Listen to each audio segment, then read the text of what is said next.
आज के इस वीडियो में हम class 12th English chapter number 18 India through a travellers eyes के क्वेश्चन आंसर को देखेंगे। मैं राजेंद्र मंडलोई आपका हमारे चैनल पर फिर से बहुत बहुत स्वागत करता हूं। पिछले वीडियोस यदि आपने नहीं देखे हैं तो उन वीडियोस को देखने के लिए आप प्लेलिस्ट में जाएं और प्लेलिस्ट में सेपरेट चीज़ें आपको मिलेंगी। Text book, work book, grammatical portion और साथ में आपको राइटिंग स्किल के अंतर्गत जैसे आपको लेटर माफ़ कीजिएगा, हाँ, लेटर, एप्लीकेशन, है ना, पोस्टर, एडवर्टाइजमेंट, सारी चीज़ें आपको वहाँ पर मिलेंगी जो हम पहले कर चुके हैं। चैनल पर नए हैं तो चैनल को सब्सक्राइब करें और आपके फ्रेंड्स, रिलेटिव, क्लासमेट्स के पास जहाँ तक हो सके आप इन वीडियोस को शेयर करना ना भूलें। पहला क्वेश्चन है, what is the author's nationality. इससे पहले मैं आपको ये बता दूं कि ये जो चैप्टर है ये आपकी क्लास 12th टेक्स्ट बुक का लास्ट चैप्टर है जिसके क्वेश्चन आंसर हम कर रहे हैं। इसके बाद में हम टेक्स्ट बुक या फिर ग्रामर का जो पार्ट्स बचा हुआ है उसको हम हल करेंगे। जो आप कमेंट्स करेंगे, जितने ज़्यादा कमेंट्स आएंगे उसी हिसाब से हम टॉपिक सेलेक्ट करेंगे। ठीक है, तो पहले क्वेश्चन की ओर बढ़ते हैं। What is the author's nationality. लेखक की राष्ट्रीयता क्या थी। देखो हमने इसको पढ़ा था तो इसमें जो लेखिका थी, है ना, लेखिका थी, फीमेल थी और उसका जो उसका नेशनलिटी थी वो थी अमेरिकन, मतलब अमेरिका की रहने वाली थी। क्वेश्चन नंबर 2 की ओर चलें। How can you tell that author had always loved India. आप ये कैसे कह सकते हैं, मतलब जब हमने लेसन को पढ़ा तो उसके आधार पर हम ये कैसे कह सकते हैं कि जो लेखिका है, जो राइटर है, वह इंडिया से प्रेम करती थी। देखते हैं। द ऑथर सेज दैट, लेखिका या लेखक कहती है, India had always been part of the background of her life. उसने कहा था कि भारत उसके जीवन की पृष्ठभूमि है। Their family doctor their family doctor and his wife had told stories about India. उसके जो फैमिली डॉक्टर थे, फैमिली डॉक्टर और उसकी वाइफ ने उसको भारत के बारे में बहुत सी कहानियाँ सुनाई, ये भारतीय कहानियाँ सुनाई। Her father told her things about through Buddhism. और लेखिका के पिता ने उसको बुद्धिज़्म या बौद्धवाद के बारे में भी बताया था। This things show that she loved India very much. ये चीज़ें हमें इस बात को दर्शाती हैं, ये बात बताती हैं कि लेखिका को भारत से प्रेम था, क्योंकि वो इसमें इंटरेस्ट रखती थी। Describe the people of Kashmir. Kashmir के लोगों का वर्णन करो कि कश्मीर के लोग कैसे हैं। अकॉर्डिंग टू द लेसन हम बात कर रहे हैं। लेसन में कश्मीर के लोगों, कश्मीर की महिलाएं, कश्मीर की लड़कियों के बारे में, उसकी सुंदरता के बारे में बताया गया था। तो देखते हैं। The people of Kashmir are often fair. Kashmir के लोग प्रायः फेयर होते हैं, गोरे कह सकते हैं। अर्बन हेड ब्लू आइड वुमेन और ब्यूटीज़ देयर। और उन वहाँ की जो महिलाएं हैं उनके हेयर कैसे हैं। अर्बन हेयर ब्लू आइड वुमेन और ब्यूटीज़ देयर। और नीले आँखों वाली जो महिलाएं हैं, वुमेन हैं, वह वहाँ की सुंदरता को और बढ़ाते हैं। यहाँ पर मैं आपके लिए एक होमवर्क दे रहा हूँ। अर्बन हेयर्ड का एक और मीनिंग आपको मैंने बताया है अच्छे से एक्सप्लेन करके, तो वो आप मुझे कमेंट्स करके बताएंगे कि अर्बन हेयर्ड का और मीनिंग क्या होता है। The skin colour of Kashmiris is lovely cream and the features are classic as Greek. उनका जो चमड़ी या स्किन का कलर है वो कैसा है, लवली क्रीम टाइप का है। The features as classic as Greek, और ग्रीक के जैसा है। अगला है क्वेश्चन नंबर 4 है, in what phase had the post independence India influenced the world. भारत ने आज़ादी प्राप्त करने के बाद पूरी दुनिया को कैसे प्रभावित किया, है ना। ये सब हमने लेसन में पढ़ा है। लेसन आपने नहीं देखा है तो उसको प्लेलिस्ट में जाकर आप ज़रूर देखें। India has managed to maintain her independence. भारत ने अपनी स्वतंत्रता को मैनेज किया। देखो यहाँ पर एक हर वर्ड आया है। हर किसके लिए प्रयोग हुआ है, यहाँ पर जो हर है वो प्रोनाउन है इंडिया का। तो इंडिया को प्रोनाउन के रूप में हम सी करते हैं ना। ये जब मैंने लेसन पढ़ा था तो उस समय आपके लिए मैंने होमवर्क भी दिया था कि सी यहाँ पर किसके लिए है। तो ये सी किसके लिए है, ये इंडिया के लिए है। Has produce superior individuals. Bharat ने बहुत से उच्च किस्म के व्यक्तिगत लोगों को प्रोड्यूस किया है। People of India have put to good use of English gave and left. मतलब अंग्रेज़ों ने जो विरासत में उनके लिए छोड़ा था उसका उन्होंने बहुत अच्छे से उपयोग किया है। आगे बढ़ते हैं। The knowledge of the west है ना, मतलब वेस्टर्न कल्चर का जो ज्ञान था उसका अच्छे से उपयोग किया। They are also benefited by pure and exquisitely enunciated English, और अंग्रेजी का बहुत उच्च तरीके से उन्होंने उपयोग किया है। यहाँ लिखा हुआ है इनंसिएटेड, इसका भी मीनिंग आपको मैंने बताया था, तो ये भी आप मुझे कमेंट्स करके बताएंगे कि इसका अर्थ क्या होता है। India's women become the first women president of general assembly of United nation, और भारतीय महिला यूनाइटेड नेशन की प्रेसिडेंट भी बनी थी। इस तरह से हम कह सकते हैं। आगे क्वेश्चन की ओर चलें। क्वेश्चन नंबर 5 है, which are the two groups that the author is interested in. भारत में दो ग्रुप जो हैं, टू ग्रुप्स, ऐसे कौन कौन से वो दो ग्रुप हैं जिनमें लेखिका को इंटरेस्ट था। वो थे, she is interested in two groups, वह दो ग्रुप में रुचि रखती थी। The young intellectual in the cities, शहरों के बुद्धिजीवी लोग, and the peasants in village, और गांव के किसान लोग। अगला क्वेश्चन है question number 6, how did the author compare the American war of independence with India's freedom struggle.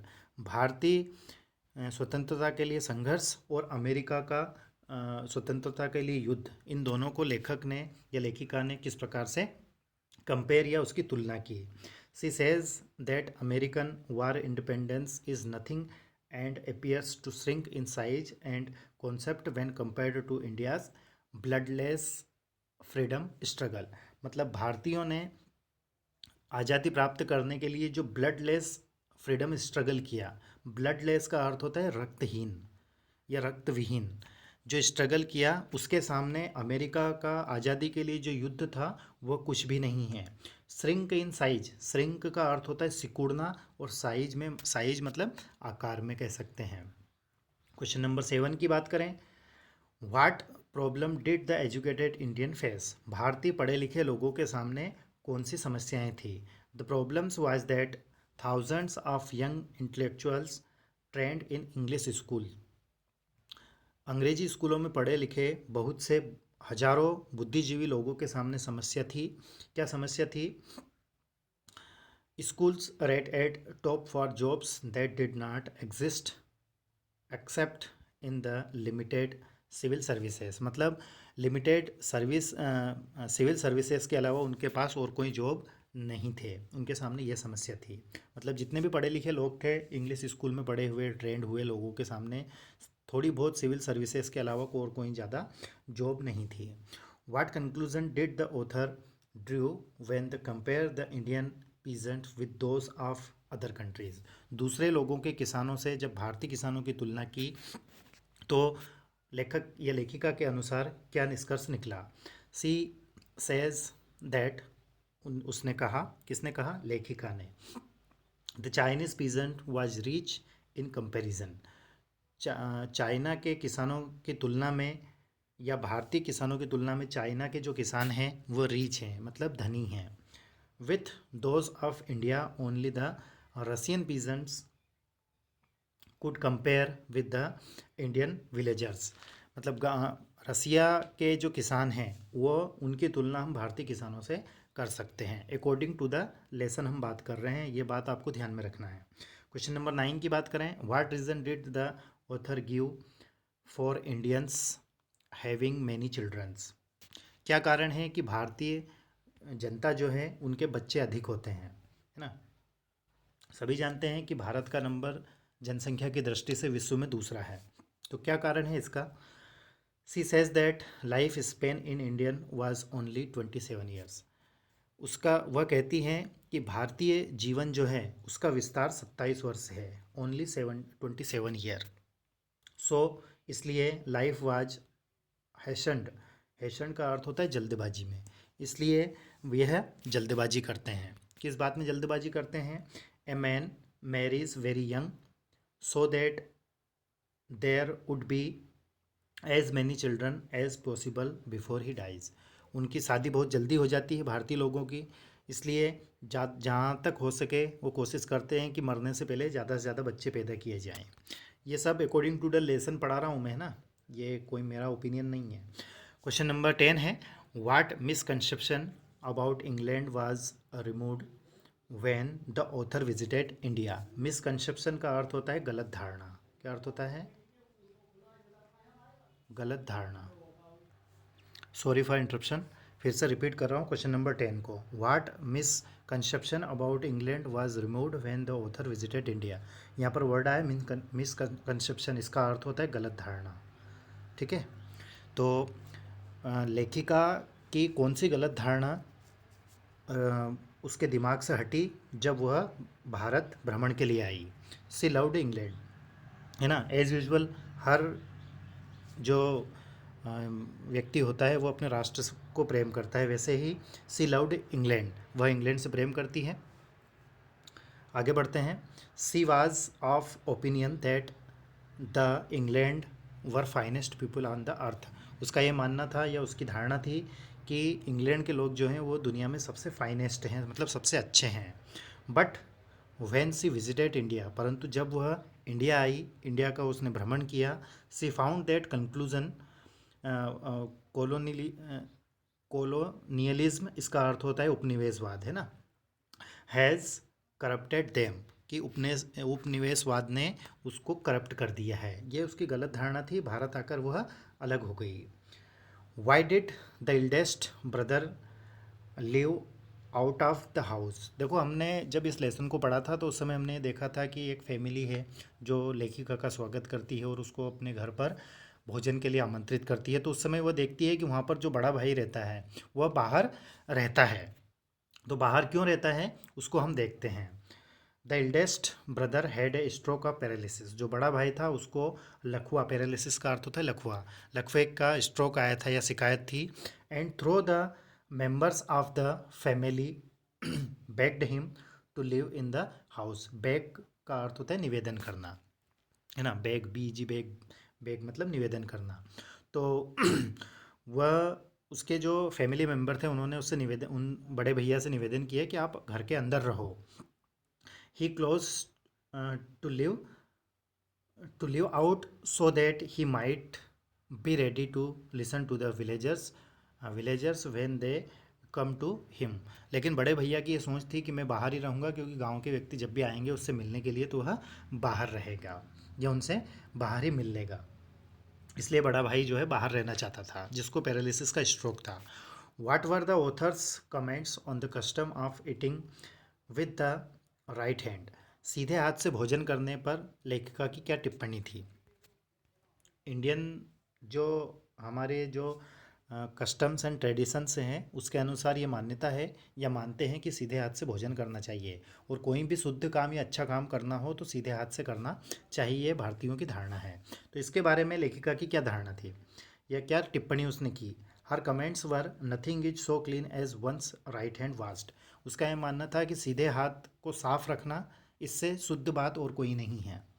For eating food, मतलब साफ सीधे दाहिने हाथ से भोजन करना, इससे साफ या शुद्ध बात और कोई नहीं है। इस प्रकार की टिप्पणी लेखिका ने की थी। क्वेश्चन नंबर 13 की बात करें। Y did the host eat with his back towards the guest. देखो, इस लेसन में हमने ये देखा था कि जब वह साथ में भोजन कर रहे होते हैं तो जो गेस्ट था वह उस लेखिका मीन्स जो टूरिस्ट थी उसकी तरफ पीट करके भोजन कर रहा था। तो ऐसा उसने क्यों किया था? He did so not because of inhospitality but simply as privates devotion to a religious feeling. Inhospitality का अर्थ होता है असत्कार करना, मतलब वो उसने जब लेखिका की तरफ पीट करके भोजन किया तो इसका अर्थ यह नहीं था कि वह जो गेस्ट हैं, जो मेहमान हैं, उनको उसका सत्कार नहीं कर रहा है, बल्कि इसका ये मतलब था कि व्यक्तिगत रूप से वह जो धार्मिक भावना है उसको वहाँ पर प्रकट कर रहा था। क्वेश्चन नंबर 14 है। Describe the incident at the intellectuals house that made the author appreciate the place of religion in Indian life. Bharatiya Jeevan में जो धर्म है उसको व्यक्तिगत रूप से कैसे माना जाता है, ये किस घटना के द्वारा उसको पता लगा, इस बात का वर्णन कीजिए। क्वेश्चन नंबर जो है इस 14, इसका आंसर हम देखते हैं। मतलब ऐसी क्या घटना हुई थी जिससे भारतीय जीवन में धर्म को प्राथमिकता दी जाती है, उसका वर्णन कीजिए। द ऑथर ऑब्जर्व, लेखक ने इस बात का ऑब्जर्वेशन किया that religion was even present in Indian life, उसने ये इस बात को ऑब्जर्व किया कि भारतीय जीवन में धर्म अभी भी विद्यमान है। When she was talking to her hostess, hostess मतलब जो उसका जिन्होंने अभिवादन किया था, जो उसको खाना खाने के लिए लेके गए थे, उसकी महिला है ना, उसको होस्टेस यहाँ पर कहा गया है। Has her husband's eldest brother come there, जब वो दोनों आपस में बातें कर रही थी है ना, उस घर की महिला और जो ट्रैवलर है वह, तो उस समय उसके पति के बड़े भाई मतलब जेठ जिसको हम कहते हैं, वह घर के अंदर आए। विदाउट स्पीकिंग टू देम, बिना कुछ बोले अंदर आए। He moved gracefully to the far end of the room, और घर के एक दूर के कोने में चले गए। He bare foot, his bare foot silent upon the floor, और नंगे पैर घर में आए थे जिससे कि कोई आवाज़ नहीं हो, जो भी दो व्यक्ति बात कर रहे हैं उनको डिस्टर्ब ना हो। देयर देयर ही नेल्ट, और फिर वो अपने घुटनों पर बैठ गए। कौन बैठ गए? जो घर में जेठ आए थे। हिज हेड बोर्ड, उसका सिर झुका हुआ था। And so remind for 15 minutes, और लगभग 15 मिनट तक वह अपने घुटनों पर सिर को झुकाए बैठे रहे। हर होस्टेज सेड, उसकी जो स्वागत करने वाली जो महिला थी उसने कहा that he came there during the prayer, मतलब प्रार्थना के समय वो यहाँ पर आ जाया करते हैं। Since his own home was not some distance from his place of business, मतलब जहाँ पर वो अपना व्यापार करते हैं वहाँ से उनका घर दूर है, इसलिए वो यहाँ पर आ जाया करते हैं। सिंस का अर्थ होता है यहाँ पर क्योंकि। क्वेश्चन नंबर 15 की बात करें, how as exposure to India affected the author in her writing. भारतीय दर्शन, एक्सपोजर मतलब दर्शन कह सकते हैं, प्रदर्शन कह सकते हैं, तो जो लेखिका ने भारतीय दर्शन किया है उसकी राइटिंग पर इसका क्या प्रभाव पड़ा, तो देखते हैं। It was strange that the Americans except for a few had not understood the real meaning of the book come my beloved. लेखिका ने एक पुस्तक लिखी थी जिसका टाइटल था कम माई बिलाउड। इसको कुछ ही अमेरिकन को छोड़कर बाकी कोई भी उसको समझ नहीं पाए। परंतु अबाउट इंडिया, परंतु भारतीयों की यदि बात करें, but the Indians reader understood, परंतु भारतीय जो रीडर्स हैं उन्होंने उसको बहुत अच्छे से पढ़ा। क्वेश्चन नंबर 16 है, why according to the author has the Christian missionaries failed to change the world. Missionary का अर्थ होता है धर्म प्रचारक। जो क्रिश्चियन हैं, क्रिश्चियन धर्म प्रचारक हैं, वह दुनिया को बदलने में असमर्थ क्यों रहे। लेखक के अनुसार, अकॉर्डिंग टू द ऑथर, लेखक के अनुसार, the Christian missionaries failed to change the world, दुनिया को परिवर्तित करने में असफल रहे। क्यों? बिकॉज, क्योंकि they have not been willing to pay the full price for faith, मतलब धर्म पर विश्वास करने में उन्होंने, उनका जो समर्पण था, उनकी जो इच्छा थी है ना, जो उनको त्याग करना था वह कम किया। दे पे ओनली पार्ट, उन्होंने सिर्फ कुछ हिस्सा ही समर्पण किया, इसकी वजह से वो दुनिया को चेंज करने में असमर्थ थे। ठीक है दोस्तों, तो आज के इस वीडियो के माध्यम से हमने क्लास 12th टेक्स्ट बुक का लास्ट चैप्टर जो है वो हमने कंप्लीट किया है। तो आप इस वीडियो के माध्यम से समझ सकते हैं कि हमने आपकी क्लास 12th की टेक्स्ट बुक को कंप्लीट कर दिया है। अब बचे हुए जो वर्कबुक के 11 चैप्टर बचे हुए, माफ़ कीजिए 11 चैप्टर कंप्लीट हो चुके हैं, बाकी जो चैप्टर बचे हुए हैं वो जल्द से जल्द हम कंप्लीट करेंगे। साथ ही आपकी ग्रामर हम फिर से स्टार्ट करेंगे। बाकी आपके ऊपर डिपेंड रहेगा कि जो आप डिमांड करेंगे, जितने ज़्यादा कमेंट्स आएंगे उतने ज़्यादा तरीके से या उत्साह के साथ मैं आगे के आपके जो चैप्टर्स बचे हुए हैं, जो टॉपिक बचे हुए हैं, उनको कवर करने का प्रयास करूँगा। पिछले वीडियोज़ यदि आपने नहीं देखे हैं तो उन वीडियोज़ को आप ज़रूर देखें, और साथ ही आपके फ्रेंड्स, रिलेटिव, क्लासमेट्स के पास हमारे इन वीडियोज़ को शेयर करना ना भूलें। Thank you very much for watching. Please take care of yourself. Keep study hard. Thank you once again.